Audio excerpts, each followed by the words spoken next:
we have the lovely Laura Hurtado. She's the executive director of Utah's Museum of Contemporary Art. I felt like very disenchanted with art.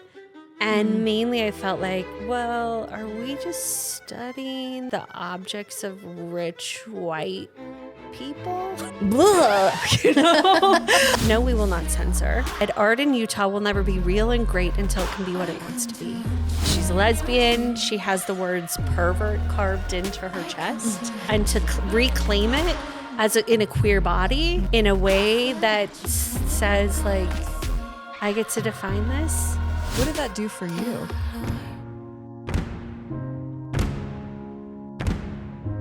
Friends, listeners, people, welcome back to Heart and Head Work.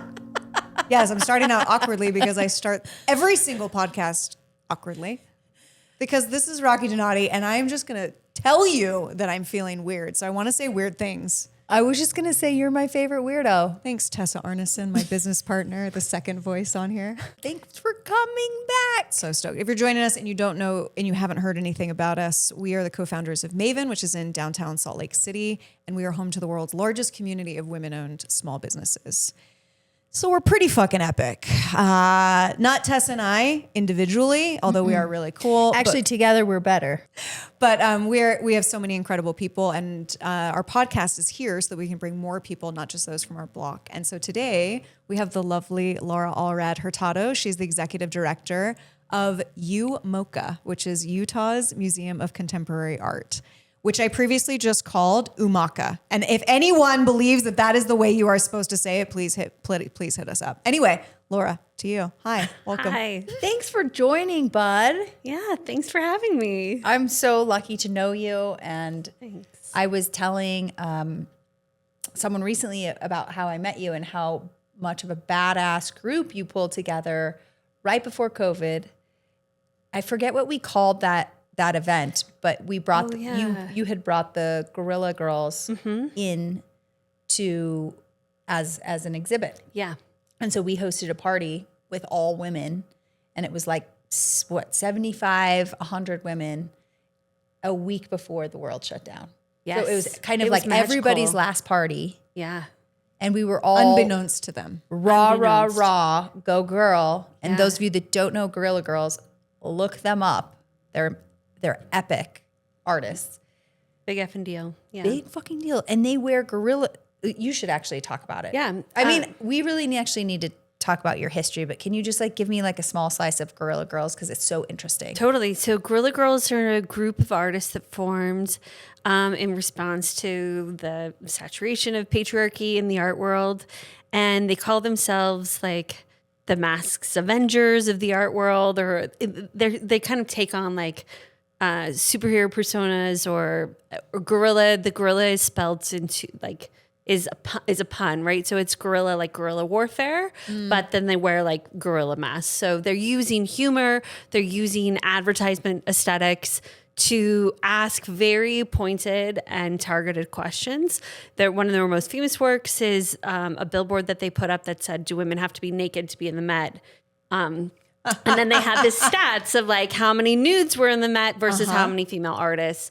Really, really smart work. And they've been around for a long time. For a long time. 80s? I should know, but 80s. Yeah, 80s. 80s is my... And are we right to assume that it actually might... And so they also interview in Guerrilla Masks. So nobody knows who is underneath them. That's right. They take on the persona of deceased female artists. So the Guerrilla Girl that came out was Katja Kolowitz, who's a very famous German printmaker who did a lot of work in World War I. Is kind of the area she's most famous for, but obviously not her. But or like we talked and coordinated with Frida Kahlo.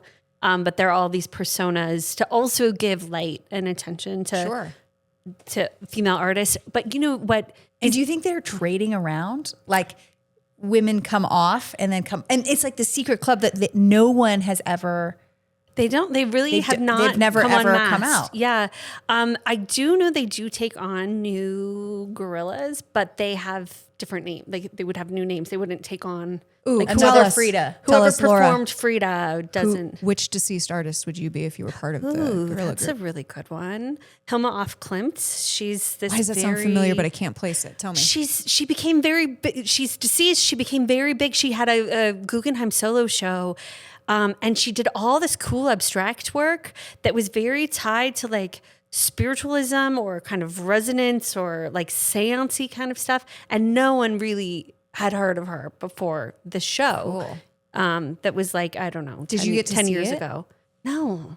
I've seen a lot of her work since, but Okay. I didn't see it. That would be epic if you could time travel back to that. It would be epic. Yeah. But you know what was interesting about that show is that we wrote this manifesta and we had this like, because in 2020, among the important things that happened in 2020, besides the elephant in the room, Pre-COVID, yes. it was marking that it was the anniversary of the women's right to vote, and Utah was the first state to have a woman vote. And so we were celebrating this, and there was all this, right kind of language around like, look at how amazing we were to have the first women to vote. But there was this kind of missing side of the coin of like, We're not there yet. yeah, come on. Like beautiful history, but also like, I think we come in 49th out of 51 Yeah, the county irony DC of of like us being pay the first. equality, the irony of us being the first. And so we wrote this manifesto that talked about like, this is the legacy of who we were. And this is, what the Guerrilla Girls were saying in the 80s. And this is where we are now. And not just gender inequality, but racial inequality and so many things. And I wrote this sentence that sort of haunted me throughout that whole year and has kind of haunted me since, but in a beautiful way. It said, we stand on the precipice of a future yet to be determined. And to have that sentence, I'm clapping on my little cup. That's a beautiful sentence. but to have that sentence in the halls, like when the world falls, like not Yeah. falls, but it dramatically shifts. Yeah. A month later, but it still remains a very interesting point, right? It's not determined. Yeah, I was going And to say, here don't we you are. kind of always think like philosophically it will forever be an undetermined question if we're constantly changing, that we are always on the precipice of the unknown, essentially. Yeah. I mean, certainly until we're equal, but even then, we probably will always be changing. Always be changing. Always be changing. Yeah. Well, and I don't know have you heard the Don't go chasing water. Changes. Yeah. I just couldn't. It's like right there. I had to. It was just on the tip of the tongue. It was the natural Low-hanging response. fruit. Yes, I mean, I was going to quote Margaret Atwood, but I think you were right to go there. David Bowie, Margaret Atwood, bring in whatever. They always bring in people smarter than us, to uplift us. Always Yeah. be TLC. Bringing it back to either David Bowie or Margaret Atwood. She was talking about, she wrote The Handmaid's Tale. Yeah, she's an incredible author. Incredible author. And she said, when she wrote it, she thought maybe she was envisioning a world that was too dystopic, that couldn't happen. And then she said, silly me. And that's so haunting too. silly Like, me. Yeah, because she's silly basically me. psychic. She Psychic. saw 30, Yeah. 40 years, essentially, if I do my math right, when she wrote that book, what we were essentially doing. I mean, her version is obviously more like defined than it is now. But like, if we continued on this trajectory, yeah, we could absolutely end up in that space. It's an interesting thing, right? We talk about like we're at this precipice of a future yet to be determined. You often think of change as like this forward progression, but Sure. there is this shadow side that I don't think we anticipated in 2020 when we were doing Guerrilla way. Girls. I mean, I just remember this, like, the energy in the room was so beautiful, and there was so much cool just at that time I mean, it's crazy that it was 6 years ago, but there was know. so much talk around women's equality. It was just such a big topic. It was everywhere. It was right before Me Too started, or maybe it was kind of percolating already. And it just was so interesting how people were finally, it just kind of was like a breath. I just remember that energy in the room being like, here we go. Like, here we go. Yeah. And it's like, wow, we're still so far away. Or we've taken a step back, or like, have we allowed ourselves to be silenced, or has the rhetoric Right. made Or is us there feel other things going bruised, on or that we there's other things can't, going like, I don't know. Yeah. I don't know. But before we go down that road, I think that we No, totally we already skipped. went down that road. We skipped your, Go backwards. we skipped like, who are you? Who are you? We went right into deep story of how I know you, but like, who's Laura? I'm a person. Excellent answer. Tell me more about your person-ishness. Why does this feel Tell like me. the hardest question? I'm like, Because I it don't is the know. hardest Or question. like, tell me Who about, are you really, Tessa? how, what your pat, like your childhood, your pat, like what are some things that have What are the really formed highlights? you? Just a short autobiography. Just give highlights. us a quick, Yeah. I grew up in LA. Oh, you're from California? Oh, cool. Yeah. I didn't know that. Yeah. Did we talk about that? I feel like now that I'm saying that out loud, I didn't know that. I'm from San Diego, Oh, okay. Carlsbad. Oh, Yeah, we're Is in that LA. where your love of art came from? Sorry, we're asking so many questions. We're so excited. Okay, we have a lot of questions. my mom's an artist. She took us to a lot of museums, great museums in LA. So many Phenomenal museums. art scene there. What would be your favorite if you could recommend to somebody? Because a lot of people from Utah go to LA, not for the art per se, Yeah, for the Disney art, which could be an extension of art. Sure. Yeah, but what would be at the museum? LACMA is great. LA County. And you should go next month. Oh, why? Because they are opening a brand new $700 million extension. I didn't know that that. they have been working on for 20 years. Wow. And it's beautiful. And it looks almost like a spaceship, and it's floating over a road, and it looks amazing. I've seen parts and fragments, and it just, it looks so cool. And I will say, so my mom used to take me to LACMA, and we used to go and see, like, you know, she's a landscape artist, and you'd go and see like gold framed works, and like Mary Cassatt, big fan of Mary Cassatt, love that. Great. Like mom and child stuff. Sweet. But I was dating a guy in my senior year, and he was taking an AP art history class. They didn't have that at my high school. Mine was too blue collar.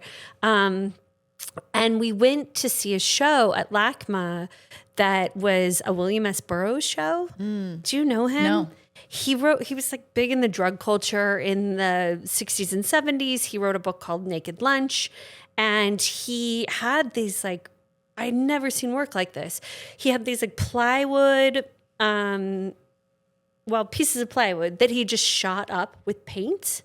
And they were so visceral and so violent. And he has this talk about a problematic figure, is this very interesting story where he actually killed his wife by playing the game of William Tell, where you put an apple on the top of your head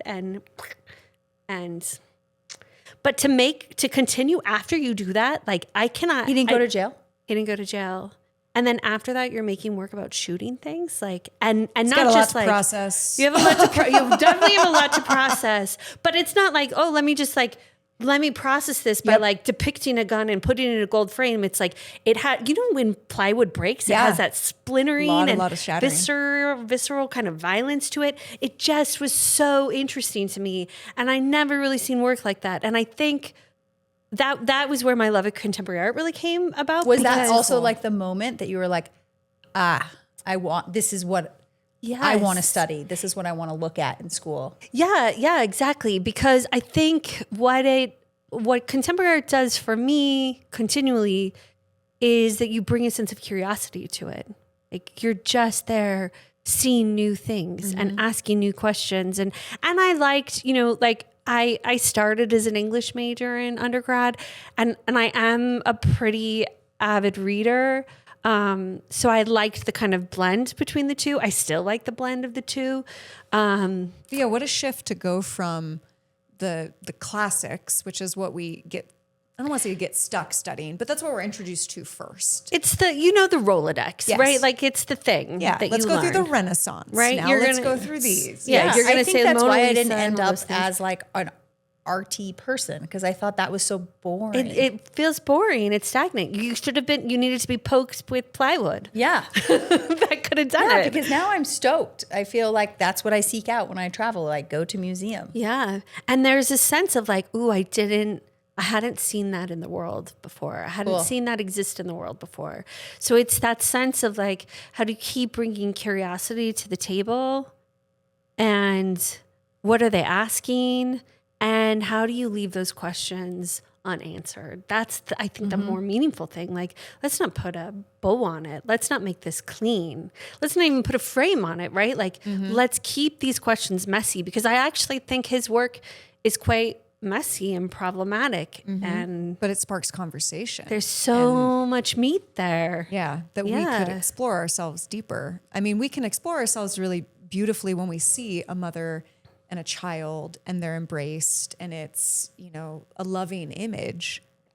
But if that's a familiar image, we're not necessarily curious about it. You're a little bored because, in fact, like you've seen it and it's also been taught to you. It's also been overlaid on you. Like this is not only this is what women are, but this is what women should be. And this is what this idealized motherhood. It's all sorts of, it's boring, but it's also all sorts of problems. I actually like it. It's more interesting when people like poke fun at things or interrogate things or rip the Band-Aid off. And I did, so I went to school, I studied art history. I worked at SF MoMA for a little while in their ed department. Wait, did you live in San Francisco too? I lived in San Francisco. Just following each other around. Really? I'm That's just cool. following. Like, you have cool hair. I I'm just bet- following you I actually around. think maybe I'm following you because I'm like, I I'm went to MoMA. I'm probably older than you, too. I would have called it Mama, just for clarity. Yeah. I would have laughed at you. It would have been cool. Mama. That's how the Californians say it. Don't worry about it. Anyway, okay, that's cool. Yeah, so worked at SF MoMA. But when I was doing my graduate work, I was a mom. I had kids before I went back to graduate school, and love being a mom. Like, they're great humans. I love like getting to know another human in that way, but there's also all these like banal ways motherhood is performed. And actually very essentialized ways motherhood is performed. Like, you do this because of this.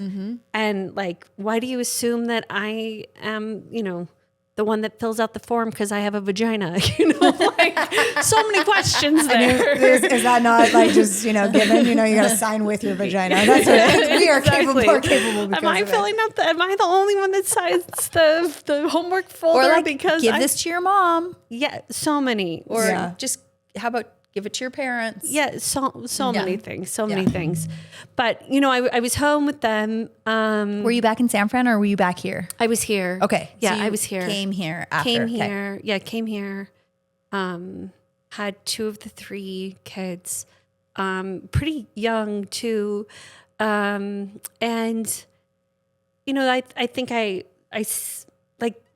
remember just feeling like, and they were smart, interesting. They are still smart, interesting kids. What's up, Ruby? What's up, Ruby? And Sam and Jude. Anyway, wonderful kids. But I remember feeling like, well, my house is clean and they're playing outside. What am I supposed to do? This is now? so effing boring. I'm like, is this actually what I'm supposed to do? Is this just it? Is this who I'm supposed to be? And so I went back and like my son got into like the gifted kindergarten, and my husband was like, congratulations, like that was all your work. And like, yeah, I did teach him to read, but also he was fucking smart, and he could have not been, and that wouldn't have been on me, right? Like that's actually just his accomplishment. Don't make it mine. Let that be him. Let that just be him. And so what's mine? And so I started to ask a lot of questions, and I went to graduate school, I think education in general just opens your mind, changes the way you think, expands your worldview in all the right ways. But I started to really work through a lot of those kind of essentialism and really develop, a sense of feminism. I mean, I had it before, right? Like, did you feel like you had like the version that was given to you rather than the version you explored or learned about through your own feminism? Or did your mom give you, or what? Yeah. I think the injustice of Boy Scouts made me a feminist. Tell us more, because Sam. No, because my brothers got to go on all these hikes. And I was like, what the fuck? Why can't I go? Yep. Dumb. And so I insisted, and I went on actually quite a lot of them. Good for you. But that, yeah. And good on and whoever fought for, like, was like, yeah, no, she's coming. Yeah, good on them. Yeah. But, I don't know. Anyway, so I studied feminist art in graduate school and wrote about a show called Global Feminisms. I might be going down a rabbit hole. Is this not? I love a rabbit hole. Okay, take us, Alice. I like it, and I'm so obsessed with the equality piece of this because I think what you're doing at UMOC is so important. So continue. Going. Okay. Umaka. I wrote about this show called Global Feminisms. It's in the Brooklyn Museum. There's a center for feminist art there. First kind of major museum to have a center dedicated to feminist art. And this was the inaugural show. And there were all these women, all these representations of motherhood in it, which felt very interesting to me. But there were these new reclamations of motherhood. And that felt very resonant to me. Like, what does it mean to deconstruct a kind of such a loaded, essential image, that one that when people say like images of mother and children, like, what those look like. And they go back like way past the Renaissance, what those look like. Yes. Yeah. Mary and Jesus. Like, yes. right? You've got the devout mother, yes, right? You've got way long history. Yeah. So one of the works I wrote on was taking that sort of Madonna trope. It was a self-portrait by an artist named Catherine Opie. And she's topless, and she is breastfeeding her son, but she also presents quite masculine. She's a lesbian. She has the words pervert carved into her chest. And so to take the Madonna trope and to reclaim it in a queer body, and to reclaim it in a way that says, like, I get to define this, is such a beautiful, I think, reopening of what that can look like and what that can mean, and also just sort of badass and bold, right? It's also really quite vulnerable to be like, here's me. Here are my private parts. Yeah. The parts here's my supposed to hide body. away. Yeah. And to that, there's a real boldness to claiming that space. What did that do for you? Because that was during this question of, well, my house is clean, my kids are outside, I'm going to school for art. You experience this beautiful reimagination of one potential version of motherhood and what it can look like. What did that do for you as a mother? I think what it did for me, I would say for me as a person, like that's even cooler. Yeah. Right? Yeah. I would say for me as a person, it was about self-authorship. Like, it doesn't matter what this trope says or this trope says, or this story I was fed about who I should be, or what this looks like, or what this means. Like, actually, what does it mean to get quiet and to listen to yourself and to really not care? Or even if you do care, to understand the origin of that care, and to understand that maybe not your own voice, and to try and filter that out. You know, like, oh, that shame voice of what this should look like, or what I should look like, or what this version should be like, not mine. Actually not real. Oh, cultural construction. Oh, okay. Well, then isn't it useful? Yeah. Hold on. And it let you kind of, or it let me, I would say, hold on to the things that were meaningful and start to really deconstruct. And I would say it was a long process. And I think it's a long process for everyone. Start to deconstruct. And what does it mean to kind of find your own voice within a space, and find your own voice within yourself, like, and within all of these layers of who you are, right? Like you're, at that point, like I was an academic, you also are a parent, you are all these things, but inherently you are a person outside of all of those things. And so what does it mean to find your voice within that space? And so it was useful for that. It gave me so many words I didn't have. Self-authorship. Yeah, that's a beautiful way to put it. Because we often call it, like rewriting our narrative. And even that is kind of interesting because it puts it outside of us. When we talk about the narrative, it's like something that's not ours still, which when you say authorship, it's like, I'm the writer. I'm the full creator. I'm the writer. Which is just interesting to think about. That's so powerful. But it's also it's always still a work in progress. Of course right? it is. Of course. But just to find that where we're like, it's time, not it's time, it's always time. But when you're like, I'm going to own myself and be able to get rid of, or at least acknowledge that they're there, the outside source and beliefs is so cool. It's just so cool. And when you see that kind of like light bulb go on in someone where they just can't, it's almost like they can't go back to how it was before. Once you realize that self-authorship, it's just magical to watch people find it, I think. Yeah, agreed. And it's, it's a continual process, but I love what you said. Like, you can't go back inside that box. Like, you can't exist in it. It doesn't fit you anymore.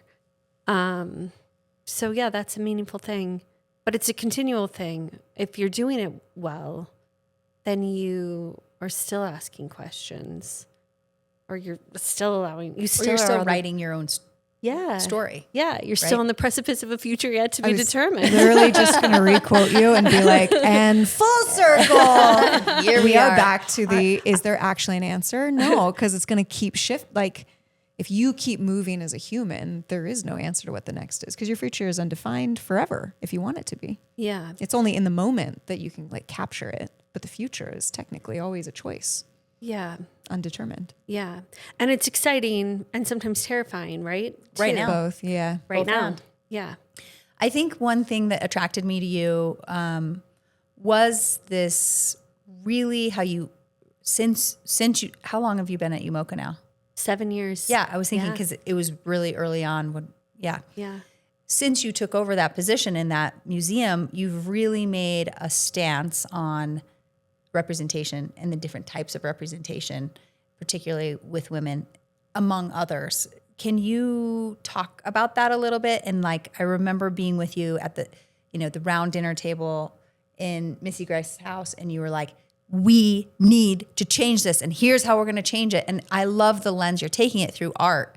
But will you expand on that a little bit, and why you think it's important, and where it was, or where are we now? Yeah. I remember after I graduated, I felt like very disenchanted with art. And mainly I felt like, well, are we just studying the objects of rich white people? And gross then. And then are we just studying the white men that they purchased and their rich objects? Like, blah, like it's a real conflict. Fun, real conflict and real like fun house mirror to look at yourself in that way. Like, what did I just do? What did I just learn? Like, blah is the most articulate way I can restate that feeling. And it took a lot of time for me to kind of get back to that feeling of like, okay, I think that's there, right? That conflict remains there, right? I think, I sometimes go to Art Basel with donors and I feel that feeling there. Also, I love it because you're seeing all the newest work and all these things, and that's exciting. That curiosity's there, but that wealth aspect and the conspicuous consumption aspect, that's there. And also, it kind of has to be part of your job because you have to fundraise and you've got to figure out how to pay for this cool new building, and there's things that need to happen. So you also need donors and patrons of the arts in order for arts circles to continue. Yeah, it's interesting. Like the donor part feels a little different because I actually love connecting to people that care and want to give and believe in what you're doing. So that feels slightly different. Are we just kind of elevating, like, are we just elevating objects and belongings? That part, that commerce part is complicated for me. If art is our voice and we're only telling the stories of white, wealthy men, essentially, then think of all the demographics we're missing. What are we missing? And I think when I came back to the notion of like, what was a feeling of curiosity that brought me here? And what is it about actually less about like, what is this art valued at? Yep. What is the market doing? Not really interested in so much the market, but what is this artist saying and doing, and what ideas are they asking, and what kind of conversation are they having? If I go back to that sense of curiosity, then actually I feel very confident in what I'm doing. I'm very proud of what I'm doing. I'm very proud of the artists and what they're saying, and very proud to give them a platform, and very comfortable saying, hey, this needs support because everyone needs to see this. Everyone needs to be a part of this conversation. And so I think that was part of the pivot there. And part of it is really showing artists and work that is meaningful. And I don't mean didactic, because I don't mean that art always needs to like say this and do this and have an aggressive mission, right? Girly Girls does say this and do this, and is in some ways propagandistic and is in some ways didactic, which is okay, right? That works for a little while. But I think also the quiet things can do that too. And I think they can all be in conversation with one another. I am showing artists whose work I really believe in and who bring a sense of curiosity or authenticity or question to the work that they do. And that needs to come from a variety of voices and a variety of practices and a variety of mediums and styles and genders and perspectives and all of those things. Actually, it's the multiplicity of voices that make that interesting. Yeah, that make it rich and make it full, that make you actually, because I think sometimes actually you'll go to a museum, you might not know why you feel the thing that you feel, but it's there and it's subtle and you're feeling it and you don't even know what direction it's coming from. But yeah, that's why it matters. Because it can't be vacant. Who cares about vacancy? And you can see when you walk into, I can see quite quickly when you walk into an exhibition and it's just about posturing, or it's just about vacancy, or it's just about wealth, like blah. Disinterested. I'm embarrassed, but that's the only thing I can come up with. But it feels like a vomit response. It's a fair response. It's so I get cool. that. You're probably summarizing what all of us are thinking when we see something. We're like, ugh. It just feels performative. Like, let's do something real. Let's do something meaningful, because actually, we're living in this very rich, complicated, problematic, beautiful world. We have all these complicated lives.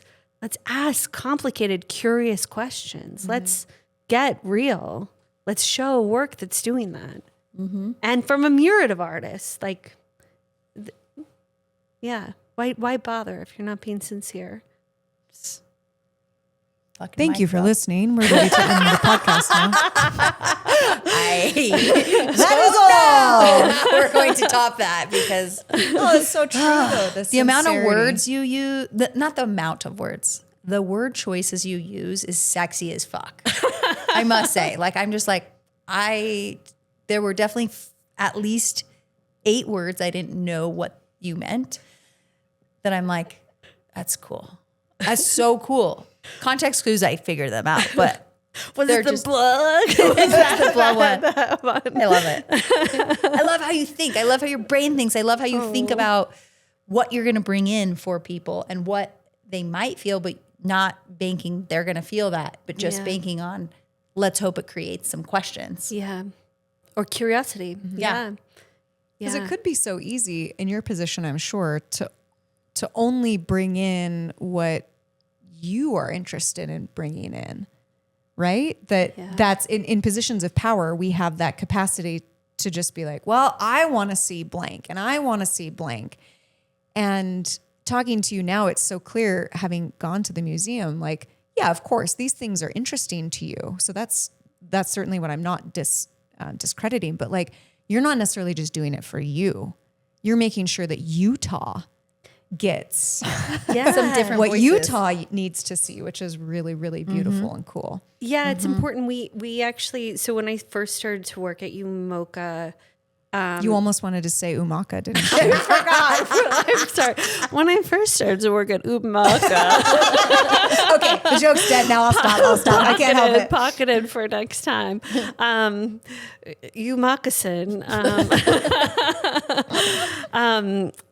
Yeah, so in the mission statement, they had something like, we show art that challenges people. And I was like, because I'm a writer really by training. I think art historians, like I get asked a lot, like, so you're an artist? I'm like, I'm not. Oh my gosh, you are. If you I love mean, words, I'm you're an an artist in a broader sense, but like, I don't. the way in which we see it, which is like you must produce a 3-dimensional or 2-dimensional piece that is not Exactly. on pages. Yeah, okay. Exactly. Like I'm a writer. I'm an artist in the way I curate exhibitions, but yeah, like don't look at the pictures I take on my phone. They're like kind of crooked. They're not great. Like I know enough to know actually they're not well composed.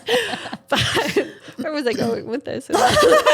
When you first got to UMOCA. With UMOCA. When I first got to UMOCA, in the mission statement it was something like, we show art that challenges people. And I was like, word choice. I don't like that. That feels so antagonistic. It also feels patronizing.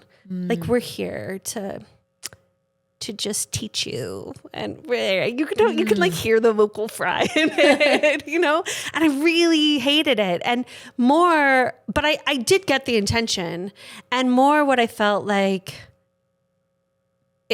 What we needed to talk about is work that there's a bridge. Like our job is to build a bridge, right? Like it should be new and interesting and maybe stretch you.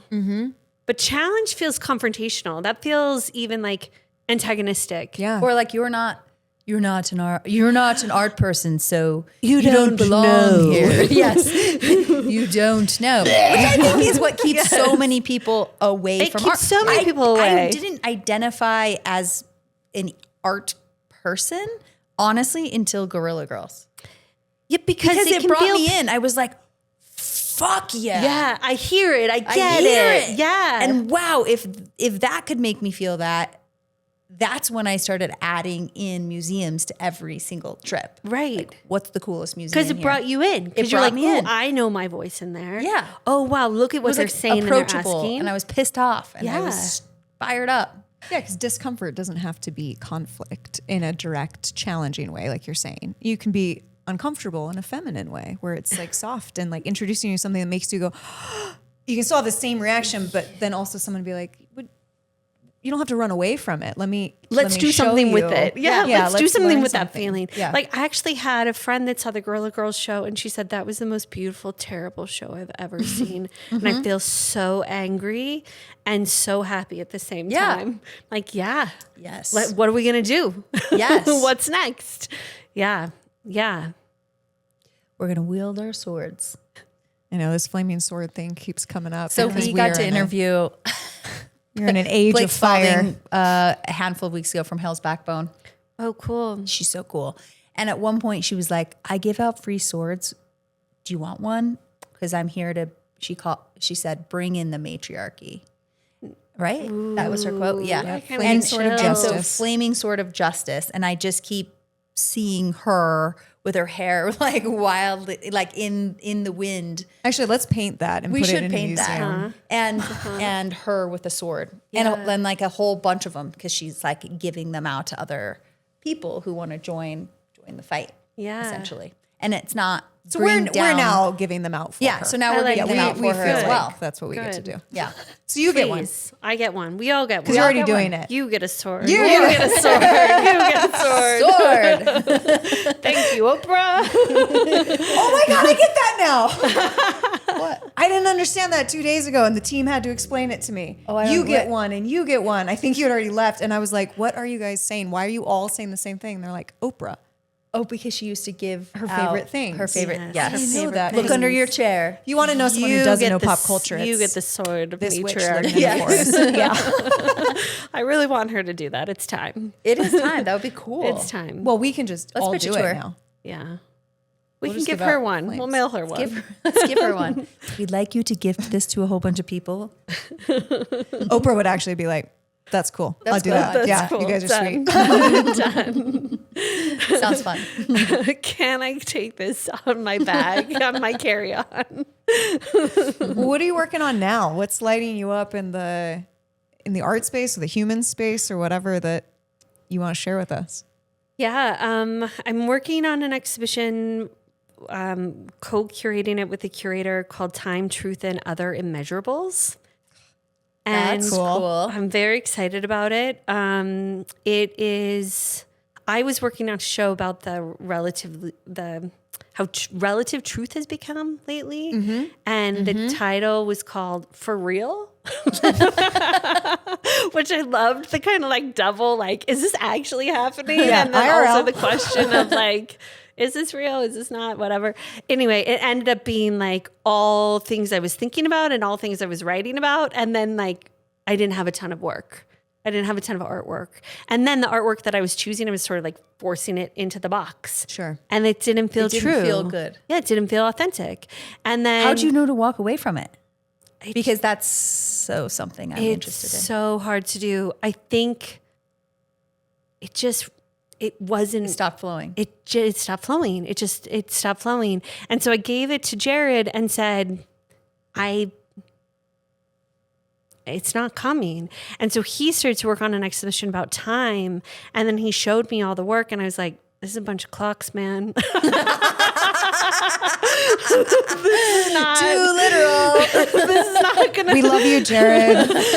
but all of these are clocks. And then we kept talking. And then the more it kind of came together, the more we're like, you know what would work is meshing these two ideas. And then he came up with the other part of and other immeasurables, which I thought was so smart because you think of truth as like, no, it's measurable. Like there are some In facts. very There are much some- time as like you got a clock and you got a watch and you got dates and you got calendars. Time Yeah. is a tool of measurement, but to kind of put those two things in connection to something immeasurable felt very like, ooh, that's so beautiful. It hurts my brain. And it's been really rich to work on. So I'm excited about that. When does that launch? June. So you can quantum. September. We can September. quantum leap Okay. in September. Quantum leap to September. It's Yep. going to be beautiful. We have a really great show about, it's called Altered States in the Acid West. And it's I've about, seen it. Yeah, same. It's Go. fucking cool. Oh, wait, how fucking long does it cool. run for? Till September. It's a Okay, longer yeah, go run. see this. Yeah, go see it. The West made strange and eerie. It's beautiful. And then I'm working on this thing that's really precipice of change that's really kicking my butt. So we have been in the building since 1979. We are an arts organization that was founded in 1931 I didn't know by that. That's crazy. Dang. a woman in the middle of the Great Depression. I'm sorry. Hell yeah. Uh-huh. You said What was her 1931. Alta Rawlings Jensen. What was her and name? Rolling? What? Alta Rawlings Jensen. This is what she said that is so Cool-ass beautiful. name. Wait, I have a question. I have so Are many you questions. the only one? Are you the only one? Was it pronounced Alta or was it Alta? I don't know. It's because we're from California. Because I do say Alta. Utah people say say Alta. Alta. Oh, you say it correctly. I say Alta. I do definitely say Alta, but everyone said her name is Alta. So all right. It doesn't matter. Okay. I inherited how people pronounced her name, but I don't know. Fair. But that's cool. A woman, 1931. Woman, 1931. In Utah. In Utah, in the middle of the Great Depression. And 3 years into it, there was a nude shown, scandalous nude shown. And there was all of this scandal around it. And she said, no, we will not censor. No. And she said, art in Utah will never be real and great until it can be what it wants to be. Chills. And again, we're done with the episode. Like, are we just taking... Way to go. I kind of feel like you guys need that, like, on a building somewhere. Yeah. Like, that needs to engraved exist. in stone. Yes. Forever. Forever. Well, we have this, like, we've been contemporary since 1931, and that's our nod to her. You know, that she raised money with, like, debates on the prohibition and all sorts of stuff, like, which is, like... It was relevant. It was a community center asking relevant social questions. Those don't really matter to us today, but they certainly mattered in 31. And at that point, Utah had like one of the highest unemployment rates. Utah was not doing well in the Great Depression. And to found this space and to make it so community focused and to be viciously committed to that independent voice, kick ass, right? So kick ass. So impressive. So we were the art barn. It still exists. It's that Finch Lane gallery that I love the Finch Lane. Yeah, we built that with our prohibition debate money. We built that. And we were there until 79. We were there a long time. And then we moved to our new location, our brand new location in 1979 next to the Salt Palace. Well, I don't think the Salt Palace existed then, maybe. But Abravanel was there, though. Abravanel, and now we're between the Salt Palace and Abravanel Hall. And as your listeners may or may not know, that this area is under great... excitement. Seismic change. And we're in the middle of it. We stand at a precipice of a future yet to be determined. And there's been very many times where I've said... to my team or to other leaders, like, hey, I need a moment. I didn't learn this in Renaissance art history, so let me catch my breath a little. I like the learning in my job. It's one of my favorite things, but this is a big stretch. This is a big change. It's a big deal. It's a big deal. So what does it mean for the organization? Alert, for the organization, it means likely we will be torn down. And because you can have that end and it's sounds like so scary. It's like and very excitingly we are working in lockstep with the county to reimagine what a new building would be. And it's exciting, it's terrifying, it's thrilling, it's fetal position-y, like it's all of the things, right? And it's wonderful. And I feel very, very lucky to be at the organization in this time of generational change and to really think about what does it mean to lead us through seismic change. Like the COVID feels like so easy compared to this, to tell you the truth. And how do we keep core to our mission? So our building is going to change. And that means that we're, that building that we have identified with, that's been our home for 50 years, not 50 years. I'm not 50. I was born in 79. So 46, give or take. I love that you're like doing the math. You're like, wait a second. No. But for a long ass time, it's been our home. It's cute. We're fine to round up for a building. But not a human. I know, exactly. I am not 50. I am not, for the record. Yes, so it's been our home for a very long time. We're going to be in this liminal space of like, not in our new building, not in our old building. How do you exist within that liminal space? What do you do? And then in this new building. And so I've talked a lot with my team about, yes, the building is so important, right? But also what's most important is the art and the curiosity in our mission. So how do you stay on that while at the same time building this future and building this infrastructure? And so we've talked about like, okay, carrying ourselves through the next 3 to 5 years, how can we use this time to deeply explore 3 themes? And we're still kind of working those themes out, but right now it's like death and liminality and growth. And those themes can exist in all places. And it's so hard to be in that liminal space So or that hard. death space. We always want to get to the growth phase, but you can't you have have to have all 3. growth you have to have the space 2 before you get there. without it. And the freaking chrysalis, man. The freaking chrysalis. So our last show is going to be, I'm very, very, very excited.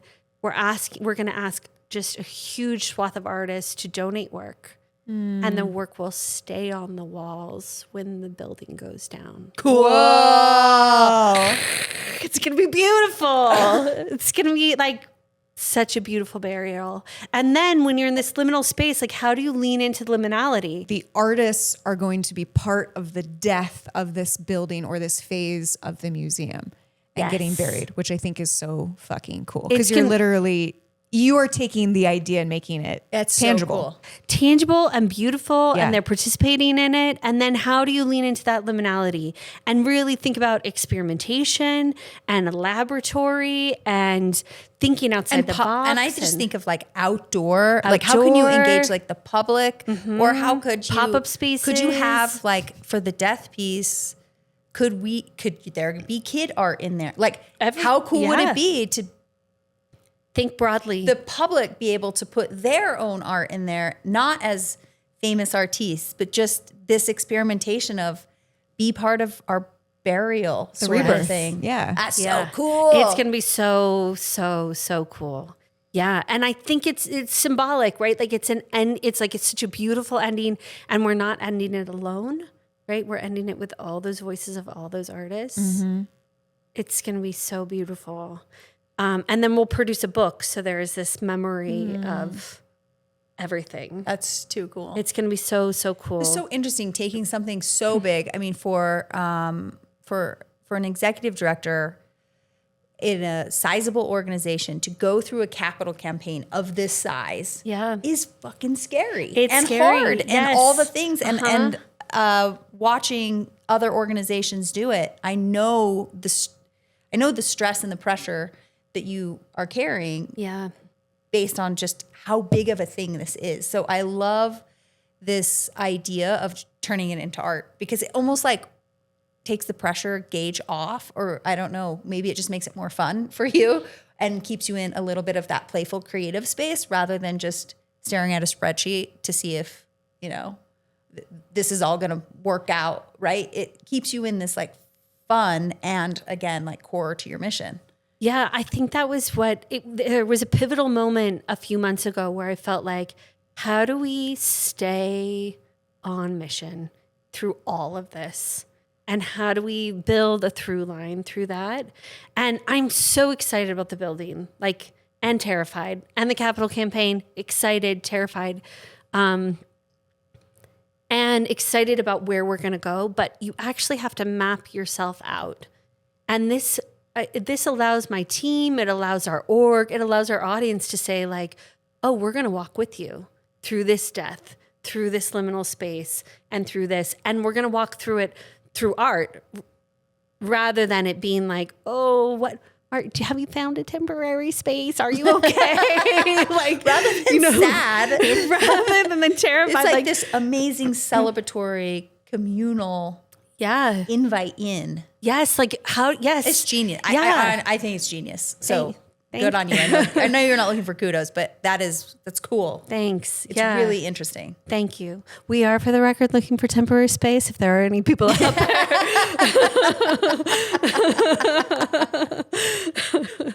Free of charge. I think that's right. We'll connect you. Call us. Because we're in a space and we're in a commodity world. So we have to deal with money and we have to be engaged in it because it is literally the currency exchange that is required. But if that were to all go away, how would you do it? And you are describing it in the way in which like, well, the mission, the purpose, the art, like this should be the thread. The money has to still be priority to some degree, but it can't control everything. But the money, I think if you're doing it right, the money follows the mission. Totally. Right? Because people are excited about the mission. They Yep. want to be a part of it. That's amazing. I'm writing that down. You haven't heard that before? I've said it like 100 times. No, I know this, but like it's such a nice reminder sometimes to hear it another way, because I think From someone else. I mean, like we're in a stressed out financial place. It's hard. Totally. This shit is so hard. But the more we are close to our mission and the more we can be a little bit in that play space, I don't want to say the less the money matters, but the less the more okay I am to keep doing taking the thing. risk and doing the thing. Yeah. Yeah. Yes. Or the more I think you can trust And you the don't process. come off so desperate. Yeah. Right? Yeah, exactly. You come off like, oh, this is fun, but we'll figure it out, right? Like it's going to be great and it's going to be weird and it's going to be cool. Like this play of liminal. I think that's rad. It actually, like, instead of me feeling it changed my Yes. posture, Yes. right? So instead of coming at it from a place of fear of like, okay, we're changing and this change is being put upon us and we don't know what's going to happen, to, okay, here's our authorship, right? Okay, this is what this is going to look like. And we're going to lead ourselves through change. Like, we have to go through all these stages to get there. And how do we bring people along through that process and bring ourselves along and make work through it and center that. And I also just love that you're not jumping to the end result. Like, you're taking your team through the dark steps. Like, you're actually, and then you're not just, Inviting it's not them just in. dark. Yeah. You're not just Death. inviting them. You are like naming it very specifically. This is going to be a grieving process. This is going to be severe loss. This is going to be hardship. This is going to be like redefining our identity as a building, as a a company, like all these different things. And I think often we are like, all right, we'll just shoot for the stars. Yeah, we're just thinking the future. Yep. And we don't have to do we'll don't make worry it to about anything else. Nothing between here and the Olympics. And then the dark comes in between there, because it always exists. And we're like, oh my God, just like push it and hide it away and like don't pretend like it's not there. The death is the beautiful place It where is things really occur. cool. Even And- if it's uncomfortable. Yeah, and how much magical art. All of my, I newly trying on this idea of like, I am also an artist, Yeah. right? But Nice. all of my, Everyone listening, I know. you are an artist. It's hard to own that. I don't know. I can't draw a freaking, Yeah, you I don't, can. I don't You feel, can put pen to paper. Right? I know. So I struggle with this idea too, that you're like, oh, I'm not really an artist, right?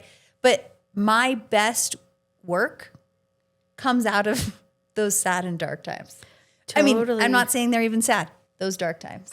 Or there's times name it that sad. are like forcing you to change, right? Yeah. Like, oh, we've hit an impasse and this is no longer working. This space doesn't exist. And that actually, there's loss in that. Like, ooh, I kind of liked my box, It's a beautiful space. It was comfortable and familiar. oh my gosh, you know? it's so gorgeous. So yeah, I get that.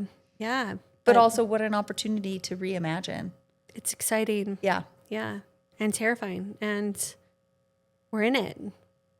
Yeah. Well, we're stoked. I'm very excited to put my art into a burial ground. It's I gonna be wasn't great. formally invited, but I am now inviting myself It's gonna to be great. participate. We'll go like in the middle of the Yeah. night. If they don't end up doing, like We will we'll invite just all of MAVEN. The whole community is paste it invited. down low so they don't get taken down. Laura, I just adore you. And I think this idea of this celebration or look at or sit with in the dark and this liminal and this, whatever you're going to call this, rebirth or growth, not rebirth, is so cool. And we can't wait to be right alongside you the whole time Arrested. and just Speaking for myself. continue to support the arts so they exist. So Yeah. these questions exist. And so how can we do that? How can we support this? I mean, several ways. come be a part of our community. Come to our lectures, come to our exhibitions, come to our Family Arts Saturday, come to our walk-in workshop. Come and just be a part of our community. 90% of it or more is free. And just come if we're doing cool stuff that you will find interesting. If you have capacity to give, giving always makes a difference. It lets us keep doing cool stuff. And you can make a donation at utahmocha.org/donate. Or there's like a Venmo or whatever. I don't know. There's stuff. So donate if you can. In the middle of the pandemic, there was a West High kid that sent $20 and said, hey, I really care about you. I hope you guys are okay. One of my favorite donations ever. So every donation counts. But, also showing up, bringing your friends makes a difference. Be a part of our community. I love to see friends and familiar faces. And I love to see people who say, hey, UMocha matters to me. It's one of my favorite places because it's one of my favorite places too. That's amazing. We recently took our Girl Scout troop. Thanks for helping us arrange that. Of course. To UMocha, and they got to all sit in front of a piece of their choosing and sketch. And it's 10 little girls that are 9-ish, from like 7 to 11 years old. And they were dead silent. And it was absolutely amazing. And to get kids that, like, I think we forget that kids and families really can really own that. Totally. And be part of that space. They're important voices in the conversation too. Kids, so thanks for inviting them in, and thanks for saying yes to that. And it was one of those things that like they felt so special to be there, like kind of like after hours, getting this behind the scenes tour. And they just all are budding little art. They all have no problem calling themselves artists. No hesitancy. Kids have no hesitancy. So thanks for doing that. Of course. Yeah. Yeah. And remember, if you have kids, they should be in a museum. They like literally, you should take them. There's no reason museums are off limits for children. Yes. Yeah. Don't think about the noise. Don't think about the play, the rough housing. Like, just take your kids to museums. As someone who doesn't have children, I love telling other people what to do with theirs. You're welcome. Well, thanks for joining us. Yeah. We love you. Yeah, thank you. Thanks for having me. was so this cool. was Thank you, fun. Laura. This was Yeah, awesome. this was Amazing. great. We really appreciate it. We'll see you next time. Yeah. Thanks, people. Bye.